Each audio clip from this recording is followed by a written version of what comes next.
नमस्कार दोस्तों, आपका विस्पर स्टोरीज यूट्यूब चैनल पर स्वागत है। आज की कहानी बहुत विशेष और ज्ञानवर्धक है। उम्मीद करता हूं आप इसे पूरा सुनेंगे। कहा जाता है कि इस दुनिया में कोई आपके हाथ से छीन सकता है, लेकिन आपके नसीब से छीनकर नहीं ले जा सकता। आज की कहानी इसी विषय पर आधारित है। एक महान विद्वान ब्राह्मण थे जिनका नाम आचार्य हरिहर था। आचार्य के परिवार में सिर्फ वे, उनकी पत्नी और उनका एक छोटा बेटा था। आचार्य का अधिकांश समय अध्ययन और लेखन में ही व्यतीत होता था।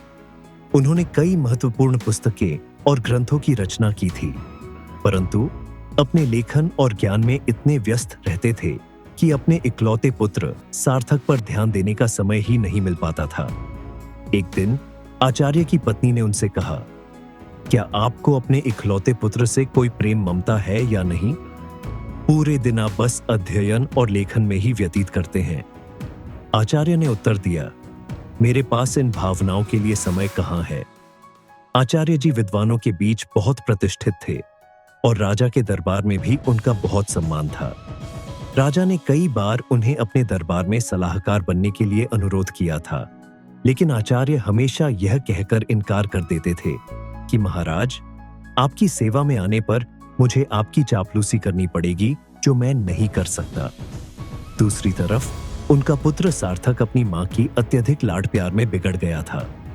वह पाठशाला जाने की बजाय आवारा लड़कों के साथ समय बिताने लगा। आचार्य जी अपने लेखन और अध्ययन में इतने व्यस्त रहते थे कि उन्हें अपने पुत्र की हरकतों का पता ही नहीं चलता था। एक दिन सार्थक ने जुआ खेलना शुरू कर दिया और समय के साथ मदिरापान भी करने लगा। उसकी संगत कुछ चोर उचक्के जैसे युवकों के साथ हो गई थी।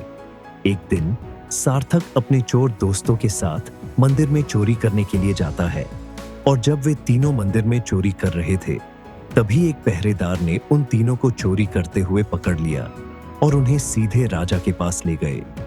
राजा ने तुरंत एक सैनिक को आचार्य जी के घर पर सूचना देने के लिए भेजा।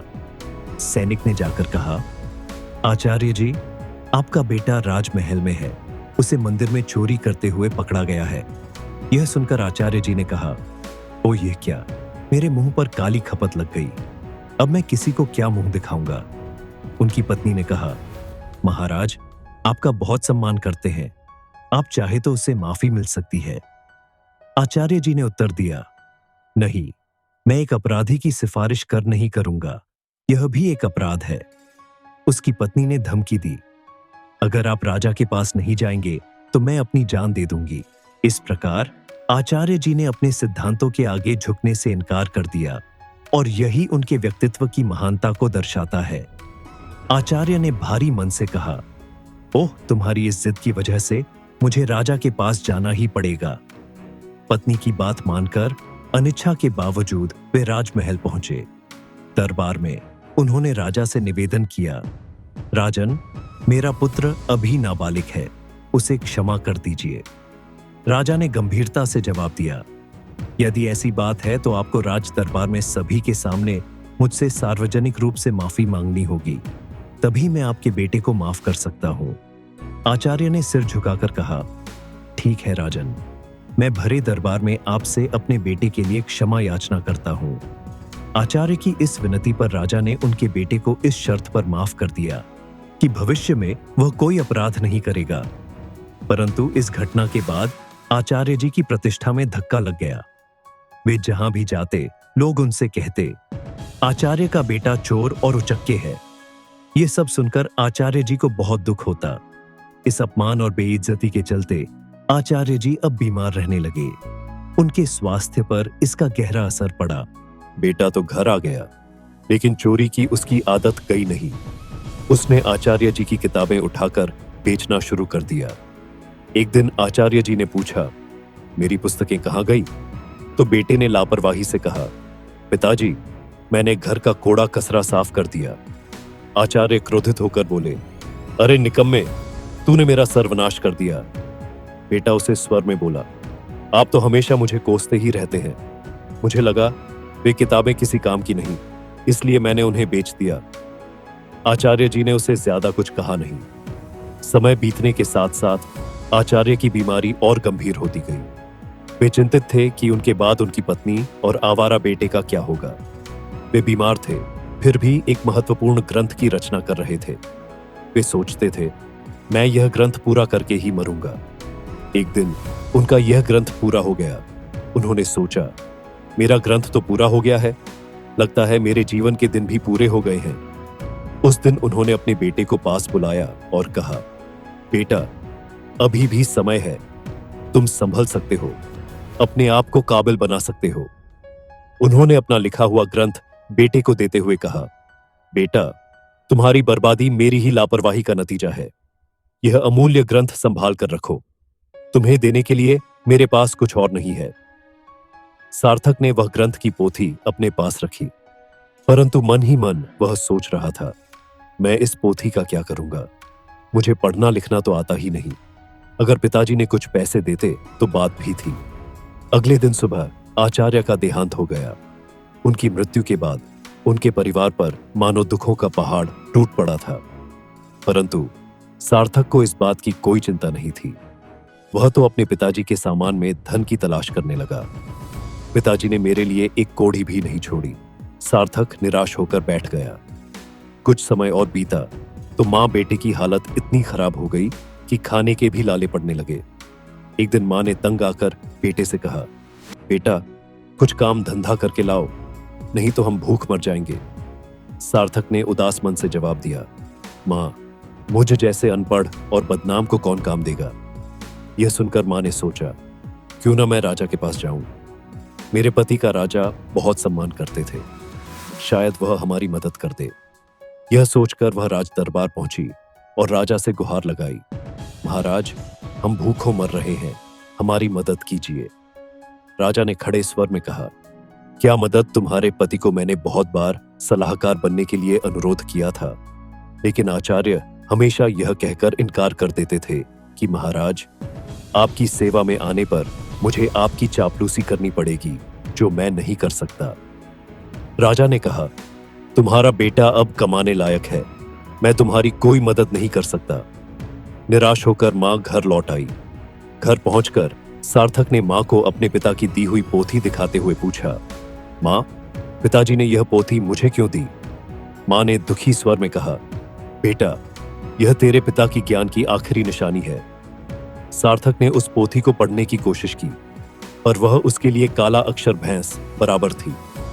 कुछ सोचकर वह अपने पड़ोस के रामू काका के पास गया और बोला, रामू काका, आप तो पढ़े लिखे हैं, क्या आप मुझे इस पोथी का मतलब बता सकते हैं? रामू काका ने पोथी खोलकर देखा और बोले, इसमें तो बहुत कठिन श्लोक लिखे हैं, इनका अर्थ तो कोई महापंडित ही बता सकता है। सार्थक निराश होकर वापस लौट आया। उसने कई जगह काम ढूंढने की कोशिश की, पर अपनी बुरी छवि के कारण किसी ने उसे काम पर रखने से इनकार कर दिया। वह जहां भी जाता, लोग उसे दुत्कार कर भगा देते थे। इस बीच उसकी मां भूख और बीमारी से कमजोर होती चली गई। अपनी मां की लाचारी और भूख को देखकर सार्थक ने खाने का इंतजाम करने की ठानी और घर से निकल पड़ा। चलते चलते उसकी नजर एक बगीचे पर पड़ी, जिसमें फलों के पेड़ लगे हुए थे। उससे रहा न गया और वह बगीचे के अंदर चला गया। सार्थक ने जल्दी से कुछ फल तोड़े, लेकिन तभी बगीचे का पहरेदार वहां आ गया। सहयोग से वह बगीचा महाराज का था। एक बार फिर सार्थक को पकड़कर महाराज के सामने पेश कर दिया गया। पहरेदार ने कहा, महाराज, यह आपके बगीचे से फल चुरा रहा था। राजा ने गुस्से में कहा, अरे, तुम्हारी अब तक आंखें नहीं खुली, तुमने फिर से चोरी की। सार्थक गिर गिर कर बोला, महाराज, मैं कई दिनों से भूखा हूं। राजा ने कड़क आवाज में कहा, चुप हो जाओ। अगर तुम आचार्य के पुत्र ना होते तो तुम्हें सूली पर चढ़ा देता। तुम्हारी यही सजा है कि तुरंत मेरा राज्य छोड़ दो। वह बेचारा कह भी नहीं पाया कि वह भूख से लाचार है। राज्य से निकाले जाने की सजा पाकर जब बेचारा सार्थक घर लौटा तो उसकी मां की मृत्यु हो चुकी थी, क्योंकि कई दिनों से उसने कुछ नहीं खाया था और उसे हमेशा चिंता सताती रहती थी कि मेरे जाने के बाद मेरे बेटे का क्या होगा। दुखी मन से उसने अपनी मां का अंतिम संस्कार किया और राज्य छोड़ने का निश्चय कर लिया। सार्थक ने अपने पिता की दी हुई पोथी को संभालकर एक थैले में डाला और राज्य छोड़कर चल दिया। सार्थक चलते चलते वह एक घने जंगल में पहुंचा और सोचा, यही फूल फल खाकर गुजारा करूंगा। वह एक पेड़ के नीचे बैठ गया और अपने पिता की पोथी को खोलकर फिर से पढ़ने की कोशिश करने लगा। शायद इसमें छिपे ज्ञान से मेरे दुखों का अंत हो जाए। बेचैनी में वह पोथी के पन्ने पलट रहा था, लेकिन उसे कुछ समझ नहीं आ रहा था। उसने सोचा, काश मैं पढ़ पाता। पिताजी ने मरते वक्त कहा था कि यह ग्रंथ अमूल्य है। अचानक हवा का एक तेज झोंका आया और पोथी में से कुछ पन्ने उड़ गए। सार्थक ने उन पन्नों को पकड़ने की कोशिश की, पर वह असफल रहा। वह सोचने लगा, पता नहीं कितने पन्ने उड़ गए हैं। उसने पोथी को वापस बंद किया और आराम करने के लिए पेड़ के नीचे सो गया। उसी जंगल में एक युवराज शिकार खेलने के लिए भटक रहा था। हवा में उड़ता हुआ पोथी का एक पन्ना उसके हाथ लग गया। उसने उसे देखा और पढ़ने लगा।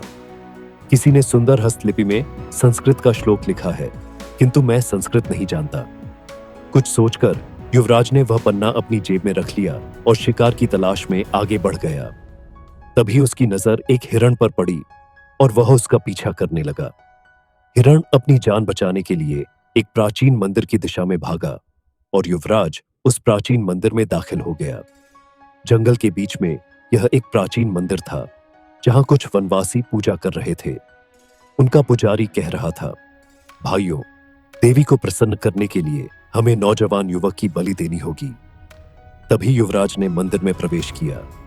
वनवासियों ने उसे देखा और बोले, पुजारी जी, संयोग की बात है, युवक भी आ गया, क्यों ना इसी की बलि दे दी जाए। यह सुनकर युवराज सोच में पड़ गया।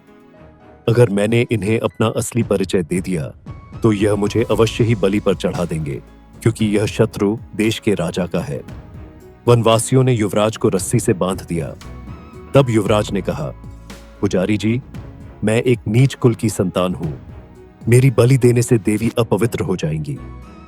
पुजारी ने हंसते हुए सख्त स्वर में कहा, अरे, देवी को बलि चाहिए, उन्हें ऊंच नीच से कोई मतलब नहीं है। युवराज अपने जीवन से निराश हो गया और सोचने लगा, झूठ बोलकर भी मैं अपने प्राण नहीं बचा पा रहा हूं। जब उसे बलि पर चढ़ाने के लिए लाया गया तो उसने कहा, भाइयों, बलि पर चढ़ाने से पहले मैं अपनी एक अंतिम इच्छा पूरी करना चाहता हूं।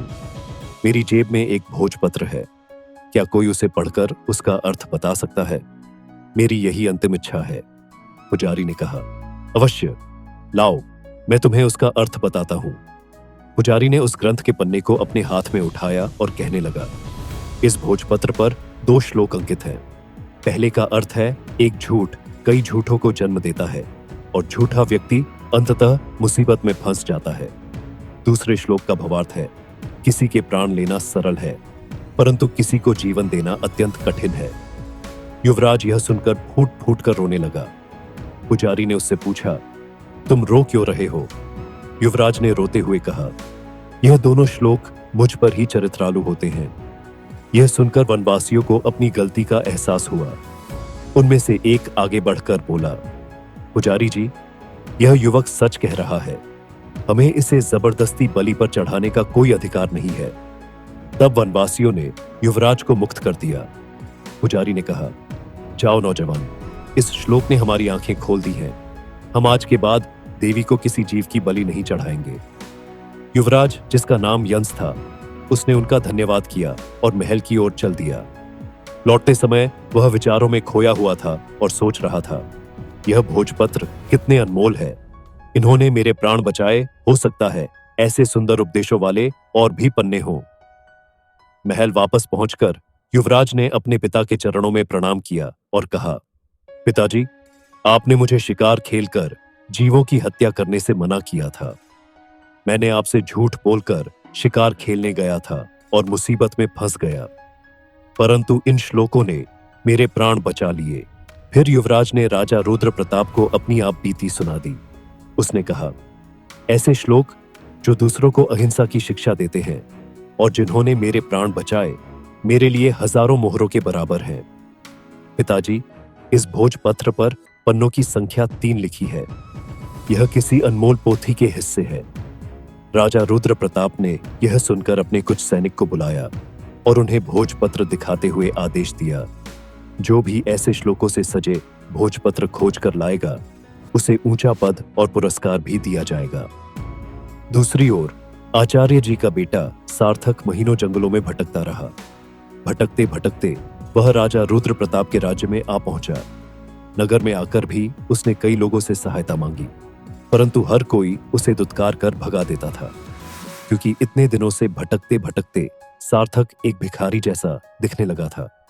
एक दिन की बात है, भूखा प्यासा सार्थक राजमहल की तरफ से निकल रहा था और उसे जोर की भूख लग रही थी। वह सोचने लगा कि अब भूख के मारे उसकी जान निकली जा रही है। तभी अचानक राजमहल की रसोई से खाने की महक उसकी नाक में आ गई। अनायास ही वह उस मोह सुगंध की ओर खींचता चला गया और सीधा रसोई घर में जा पहुंचा। वहां जाकर उसने रसोइये से कहा, भाई मुझे 2 रोटी दे दो, बहुत भूखा हूं। रसोइये ने उसे दुत्कारते हुए कहा, जा भाग यहां से। लेकिन सार्थक की भूख इतनी बढ़ चुकी थी कि उससे सहन नहीं हो रही थी। उसने मौके का फायदा उठाकर रसोइये से नजरें में बचाई और 2-3 रोटियां उठाकर अपने थैले में डाल ली। दुर्भाग्य से रसोइये की नजर उस पर पड़ गई। उसने सार्थक का हाथ पकड़ लिया और गुस्से में बोला, अरे रोटी चोर, चल तुझे महाराज के सामने ले चलता हूं। सार्थक भूख के कारण चल भी नहीं पा रहा था और रसोइया उसे खींचता हुआ महाराज के पास ले गया और बोला, महाराज जी, यह भिखारी लड़का राजमहल की रसोई में घुस आया और यहां से रोटियां चुराई हैं जो इसके थैले में हैं। महाराज ने सिपाहियों को आदेश दिया, इस भिखारी के थैले को उल्टा कर दिया जाए। एक सिपाही आगे बढ़ा और सार्थक का थैला छीना और उसे उल्टा कर दिया। थैले से रोटियों के साथ साथ वह ग्रंथ भी निकल आया जो सार्थक के पिता ने लिखा था। उसी समय युवराज भी वहां से गुजर रहे थे, तो ग्रंथ को देखते ही युवराज की आंखें चमक उठी। उसने तुरंत ग्रंथ को उठा लिया और खुशी से चिल्ला उठा, अरे यह तो वही अनमोल पोथी है जिसकी हमें महीनों से तलाश थी। फिर युवराज ने सार्थक की ओर देखा और आदरपूर्वक अपने सिपाही को कहा, इस धनवान लड़के को सम्मान से बिठाया जाए। फिर उस लड़के को एक सिंहासन पर बैठाया गया। फिर युवराज ने पूछा, भाई तुम्हारा नाम क्या है? लड़के ने कहा कि मेरा नाम सार्थक है। युवराज ने कहा कि इतनी अनमोल संपत्ति होने के बावजूद भी तुम भीख मांग रहे हो। मैं इस पोथी के लिए तुम्हें 5000 स्वर्ण मुद्राएं देने को तैयार हूं। सार्थक यह सुनकर एकदम असंत रह गया और बोला, क्या कहा? 5000 स्वर्ण मुद्राएं कम नहीं हैं। महाराज ने कहा, तुम्हारे पास लाखों की संपत्ति रखते हुए भी तुम भूखा मर रहा था। फिर उसने कहा, मित्र, इस पोथी के वचनों ने सदा मुझे पतन के गड्ढे में गिरने से बचाया है और मेरे प्राणों की रक्षा की है, लेकिन मेरी आंखें बार बार ठोकर खाकर भी नहीं खुली। युवराज ने पोथी खोली और सार्थक को पहले और दूसरे पन्ने की श्लोक सुनाने लगा। उसने लिखा था कि अविद्या सारे कपटों की जननी है और संकटों में ही अपने और पराई की पहचान होती है। सार्थक ने कहा, सचमुच अविद्या ने ही मुझे दर दर का भिखारी बना दिया। अगर मैंने बचपन में ही विद्या ग्रहण की होती तो आज मैं भी अपने पिता की तरह एक विद्वान होता। युवराज ने कहा, भाई सार्थक, अपनी पोथी का यह मूल्य स्वीकार करो। और यह कहते हुए उसने स्वर्ण मुद्राओं की थैली सार्थक को थमा दी। सार्थक ने थैली को हाथ में लेते हुए कहा, अब मैं धन का बोझ कहां उठाता, फिर इस धन को मैं गरीब बच्चों की अविद्या दूर करने के लिए लगाऊंगा। युवराज ने कहा, मित्र, अब तुम एक भिखारी नहीं रहे, तुम तो अब महान धनवान हो गए हो। सार्थक सोच रहा था, काश यह समझ मुझे बचपन में ही आ गई होती तो शायद मेरे माता पिता आज यहां होते। इसके बाद सार्थक ने वह धन ग्रहण किया और उसने उस धन से गरीब बच्चों के लिए एक पाठशाला बनवाई और खुद भी विद्या प्राप्त करने लगा। यह कहानी सिखाती है कि अगर आपकी बुराइयां आप पर हावी हो गई तो आपका अंत निश्चित है, इसलिए बुराइयों को अपने ऊपर हावी मत होने दो। इस कहानी को सुनने के लिए धन्यवाद। दोस्तों, मिलते हैं अगली वीडियो में एक नई सीख के साथ। खुश रहिए, अपना ख्याल रखिए।